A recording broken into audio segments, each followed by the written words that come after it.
बहुत बहुत स्वागत है आपका हिस्ट्री 61.1 में। आज हम बात करेंगे विश्व ताम्रपाषाण संस्कृति के बारे में।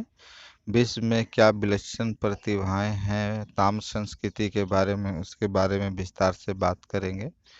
मैं सभ्यता के बारे में बात करेंगे और आपको मिस्र, चीन और भारत का कंपैरिजन करके बताएंगे।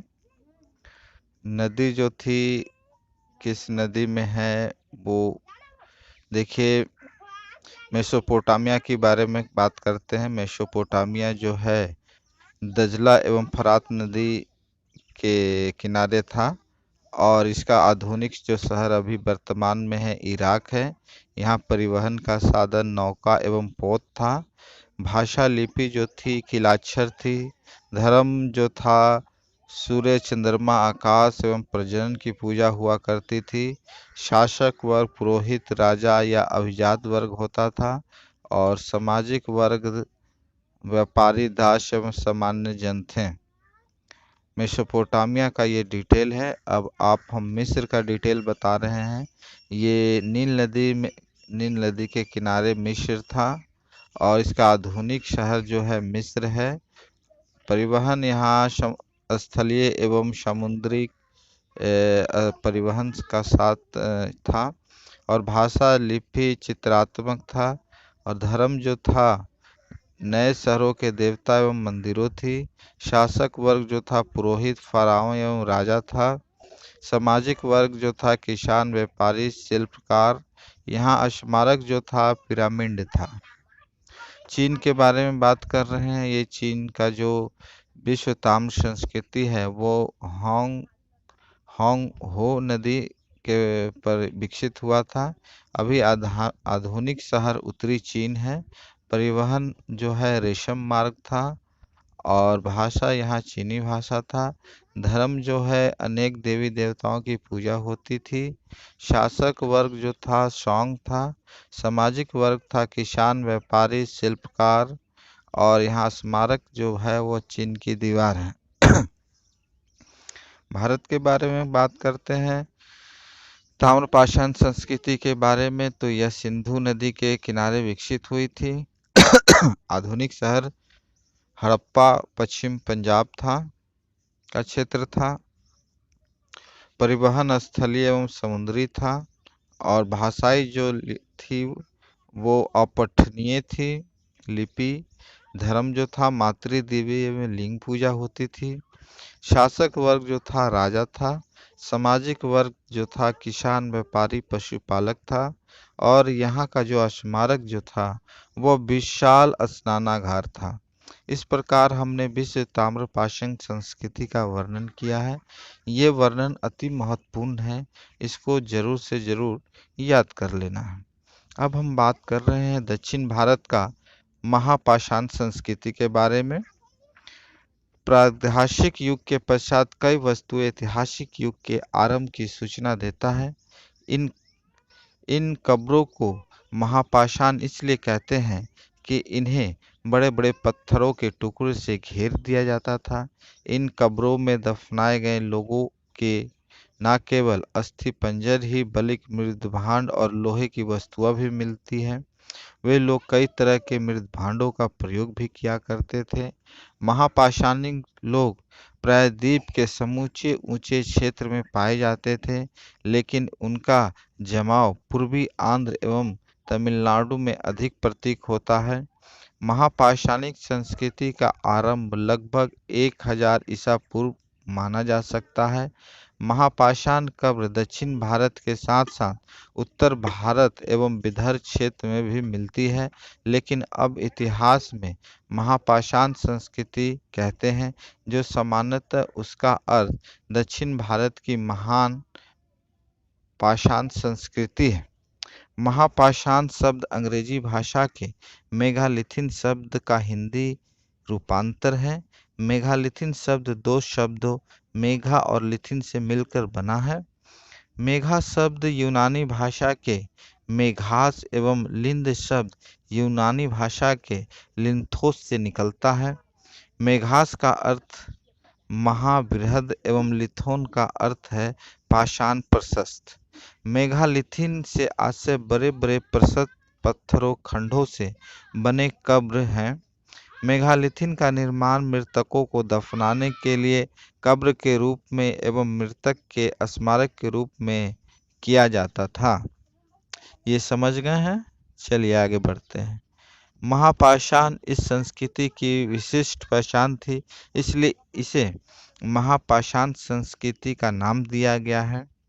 कर्नल मीडोज टेलर ने 1851 और 1862 ईस्वी में कर्नाटक राज्य के गुलबर्गा जिले में स्थित सोरापुर दोआब क्षेत्र की महापाषाण कब्र स्मारक के उत्खनन का विवरण प्रकाशित किया है।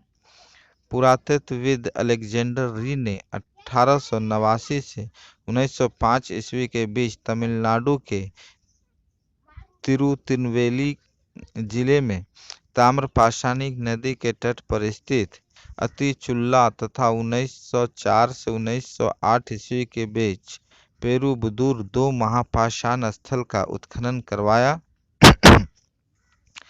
पुरातत्वविद मार्टिन व्हील ने 1947 ईस्वी में कर्नाटक राज्य के चित्रदुर्ग जिले में स्थित ब्रह्मगिरी का भी उत्खनन करवाया।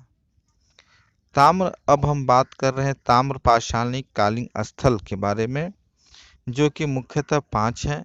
पहला जो है नवदा टोली, दूसरा है ताम्रवती, तीसरा है दैमाबाद, चौथा है इमाम गांव और पांचवा है निवासा।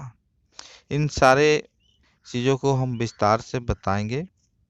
जैसे कि नावाटोला, ये मध्य प्रदेश में पड़ता है।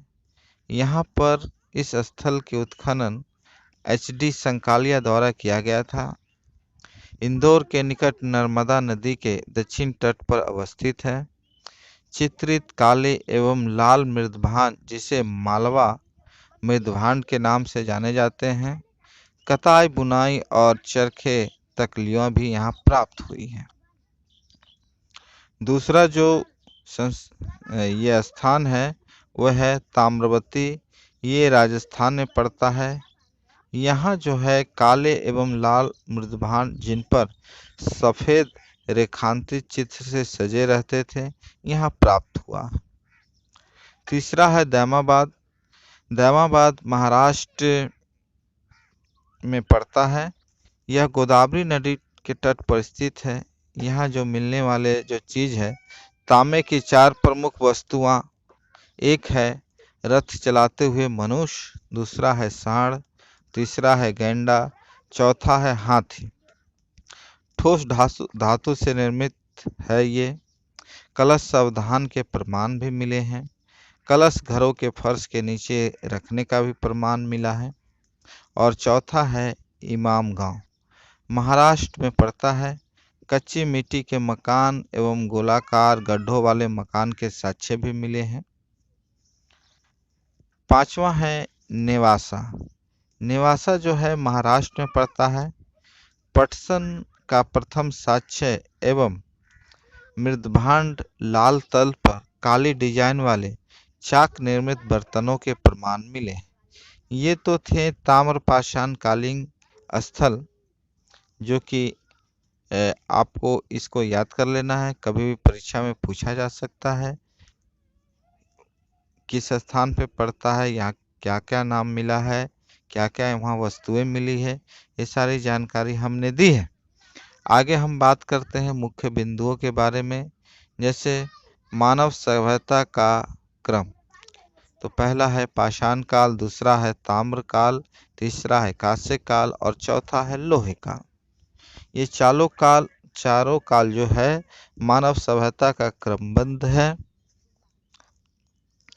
काल अनुसार भारत में हड़प्पा की जो कांस्य संस्कृति पहले और अधिकांश ताम्रयुगीन संस्कृति बाद में आती है। इसके बाद हम ये बात कर सकते हैं सावधान विधि के बारे में। सावधान विधि यानी कि मृत्यु उपरांत जो शवों को दफनाने की प्रक्रिया है, उसको हम लोग सावधान विधि कहते हैं। जैसे पहला है आंशिक सावधान। महापाषाण संस्कृति में अधिकांश मृतकों का आंशिक सावधान मिलता है। दक्षिण भारत से मिले अधिकांश कब्रों में वयस्कों की केवल कुछ चुनी हुई हड्डियों को दफनाने के प्रमाण मिले हैं। जैसे खोपड़ी, हाथ, पैर आदि की बड़ी हड्डियां ही प्रायः दफनाई हुई मिलती है। मृत्यु के बाद मृत्यु की लाश को खुला छोड़ दिया जाता था और पशु पंछियों द्वारा मांस के खा लेने के बाद शेष बची हुई हड्डियों को चुनकर उन्हें कब्र में रख दिया जाता है। दूसरा है पुण्य सावधान। नागार्जुन कोंडा, मस्की, आदित्य चुल्ले आदि में पूर्ण सावधान के भी उदाहरण मिले हैं। पूर्व सावधान में मृतकों को पूर्व पश्चिम क्रम में सिर एवं पूर्व की ओर पैर, पश्चिम की ओर दफनाया जाता था। मृतक बच्चे को प्राय पूर्ण रूप से बड़े बड़े घरों कलशों में भरकर दफनाए जाते थे, जिसे कलश सावधान भी कहा जाता था। कलश सावधान के साक्ष्य तमिलनाडु के सिंगलपट्टी आदि क्षेत्र में मिलता है। अंत्योदृष्टि सामग्री। अंत्योदृष्टि सामग्री के रूप में मिट्टी के बर्तन, लोहे के उपकरण आदि मिले हैं। अंत्योदृष्टि सामग्री या तो कब्र में शव के साथ रखे गए हैं या कब्र के बाहर स्मारक के पास रखे गए हैं। शव के साथ अंत्योदृष्टि सामग्री को रखे जाने की या इस प्रकार विश्वास पर आधारित था कि मृतक को परलोक में उन सभी वस्तुओं की आवश्यकता पड़ती है। इस प्रकार हम कह सकते हैं कि सावधान विधि जो है दो प्रकार की थी। पहला जो था आंशिक सावधान था, दूसरा था पूर्ण सावधान, और तीसरा जो है अंत्योदृष्टि सामग्री।